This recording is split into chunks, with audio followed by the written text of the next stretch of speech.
Paul Dirac said that all matter and energy exists as both particles and waves. And that goes for electrons, too. Niels Bohr's classic model of the atom was familiar to science students everywhere. Electrons spinning around the nucleus like a tiny little solar system. And young scientist Werner Heisenberg didn't like models at all. He didn't even believe atoms were things. He thought of them more like a secret code. If an atom can't be seen, it's not a meaningful concept. Your atom is boring, Niels Bohr. Then, in 1926, Austrian physicist Erwin Schrödinger came up with a new atomic model that consisted of standing wave patterns around the nucleus. I have found an equation that can be applied to any physical system in which the mathematical form of the energy is known. So when Max Born came along with even more mad math skills, no one quite knew what to expect. The wave function itself encodes all the information about the particles that can be determined through observation. Right. In other words, using Max Born's equations, Bohr's orbits were now replaced with dark smudges where electron orbits might be found. These are all the places the electron could be at this exact moment. Born had found a way to reconcile particles and waves by introducing the concept of probability. This is not probability due to ignorance. This probability is all we can ever know about an atomic system. That's insane! What do you mean by probability? You're wrong, and I can prove it! Imagine for a moment sticking a cat in a box with a radioactive nucleus, which has a 50% chance of triggering a mechanism that will drop a hammer, breaking a flask of poisonous fumes and killing the cat.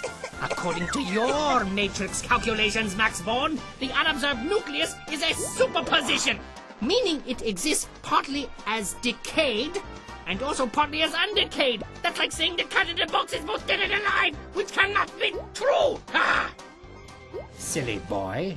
Until the box is opened, the cat is both dead and alive. It's your act of observation that collapses the two quantum states into a single one. Say what? Open up the box and look inside. He's alive! 100% alive. 0% dead. Your observation confirmed it. Observation has always played a key role in science. Galileo spent his whole career demonstrating proper testing of theories through observation and measurements.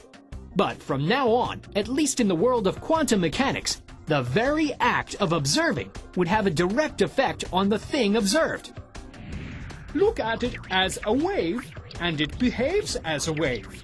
Look at it as a particle, and it behaves as a particle. I am now a believer of this new probability theory. In fact, I'll be so bold as to say that the description of any atomic state before observation is undefined. It has only the potentiality of certain values with certain probabilities.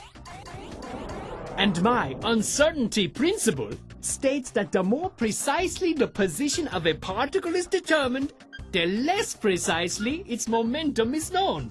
So, it was no longer possible to say with any certainty that every cause had a clearly defined effect. But that was okay, because as time would tell, all sorts of things from transistor radios to atomic energy to space travel and microchips would prove that quantum physics actually worked, but that the only certainty in this quantum world was uncertainty itself.